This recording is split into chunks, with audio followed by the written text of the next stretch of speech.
I used to believe that love could survive anything. Long work hours, stress, even the quiet drifting that happens when two people stop listening to each other. But nothing prepares you for the moment when silence turns into suspicion and trust starts to rot from the inside.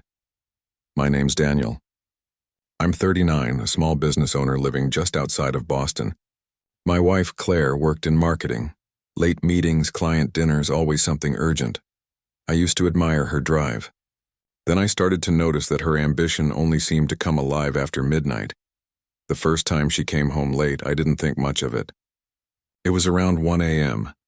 She said the team was celebrating a big account win. She looked tired, but also strangely detached. I kissed her on the forehead, told her to get some rest, and rolled over. But that night I didn't sleep. Something about the way she avoided my eyes stayed with me. Over the next few months, late nights became a pattern.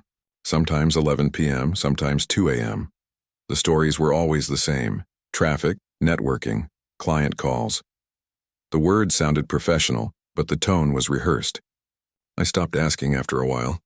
Not because I stopped caring, but because every question I asked felt like pushing her further away.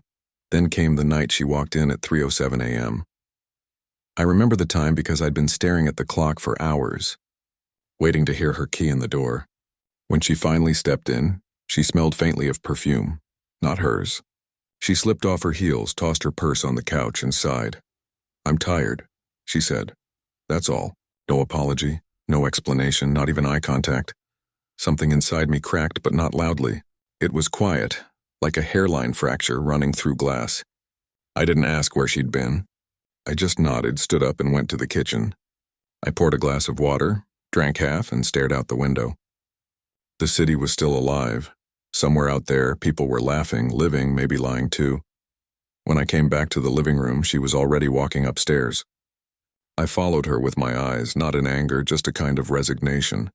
I realized that whatever this was, it wasn't marriage anymore. It was two people living parallel lives under the same roof, pretending to still share a map.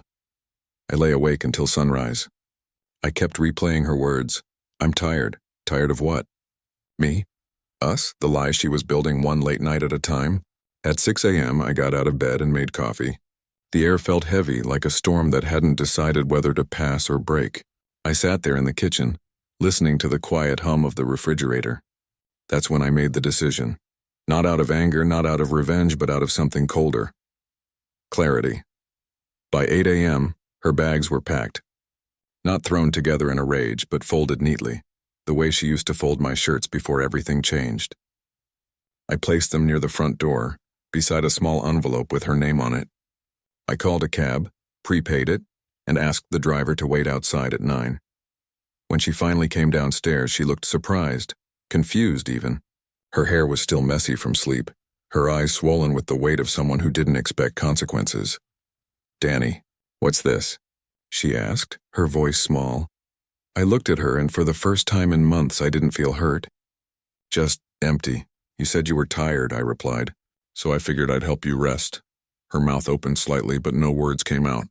The silence stretched between us, a wall built from every lie, every midnight excuse, every time she thought I wasn't paying attention. "I don't understand," she whispered. "I think you do," I said quietly. "The cab's outside." She turned toward the window, saw the taxi idling at the curb. The driver leaned against the car, checking his phone. She looked back at me, searching for something in my face, maybe a hint of the man who once forgave easily. But that man had stayed up all night and left with the dawn. She walked slowly to the couch, sat down, and put her face in her hands. I didn't move. I didn't comfort her. Because comfort belongs to the innocent, and she had given hers away a long time ago. Outside, the morning light spilled across the street, golden, indifferent. She sat there for a long moment, silent, as if trying to piece together a version of events where she could still be the victim. I watched her hands tremble, not from guilt, but from fear, the kind that comes when someone realizes the game's over. "Danny, please," she finally said. "Can we just talk about this?"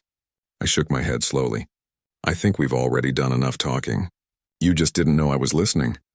Her eyes flicked toward the envelope on the table. "What's in there?" "Your bank card," I said. "And the note you left last week, the one you thought I wouldn't find." The color drained from her face. She looked like she'd just been caught in a lie she hadn't yet finished crafting. She didn't deny it, and that was all the confirmation I needed. I leaned against the counter, calm, almost detached. You said you were staying late for the campaign. But funny thing, I called your office. They said the campaign ended 2 weeks ago. Her lips parted.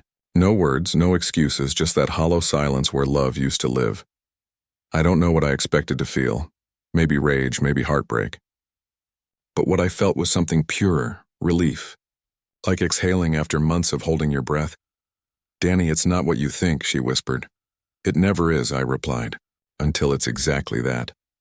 She looked around the house as if seeing it for the first time. The photos on the walls, the furniture we'd picked together, the coffee mug she'd left on the counter.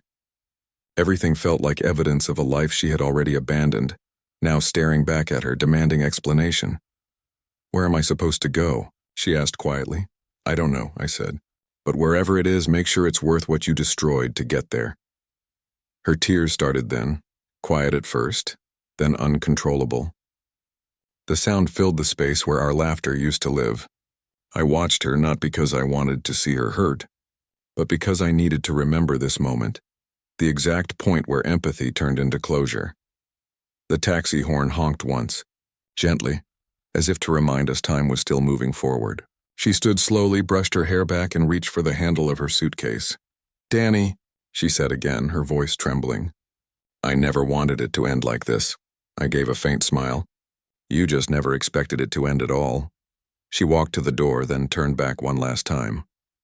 I could see 1,000 words dying behind her eyes, all the apologies that came too late, all the confessions that no longer mattered. I didn't speak. Sometimes silence says everything. When the door closed, the house exhaled. The kind of silence that once felt unbearable now felt peaceful. I poured another cup of coffee, sat by the window, and watched the taxi drive away, until it disappeared down the street. It's strange how quickly peace can replace pain when you finally stop fighting for someone who already let go. The next few days passed quietly. Friends called, asked if everything was okay. I told them I was fine. And for the first time in years, it wasn't a lie. I went to work, came home, cooked for one, and slept without waiting for the sound of keys in the lock. There's an odd freedom in solitude when you realize it's better than betrayal dressed as love. A week later, I found a text from her. I'm sorry. I don't know what I was thinking. I made a mistake. I stared at it for a while. The old me would have written back, tried to fix what was broken. But the man reading that message now understood something deeper. Some mistakes don't deserve repair. They deserve remembrance. I typed 2 words, I understand. And hit send, no anger, no lecture, no plea for closure. Just a quiet full stop at the end of a chapter that no longer needed a rewrite. That night I walked through the house. Every room felt lighter. I noticed small things. The sound of rain against the windows, the smell of clean sheets, the way the lamplight fell across the floor. Peace has a sound, I realized. You just can't hear it until the noise of chaos is gone. Maybe she'll find what she was chasing. Maybe she'll realize that tired wasn't about exhaustion. It was about being done pretending. Either way, it's not my burden anymore. Love isn't supposed to feel like waiting in the dark for someone who never comes home. It's supposed to feel like safety, like knowing that when the door opens, the person walking in is still yours. That night, as I turned off the lights, I whispered something to the empty room, not for her, but for myself. I hope you find your peace, because I finally found mine. And just like that, the silence didn't feel empty anymore. It felt earned.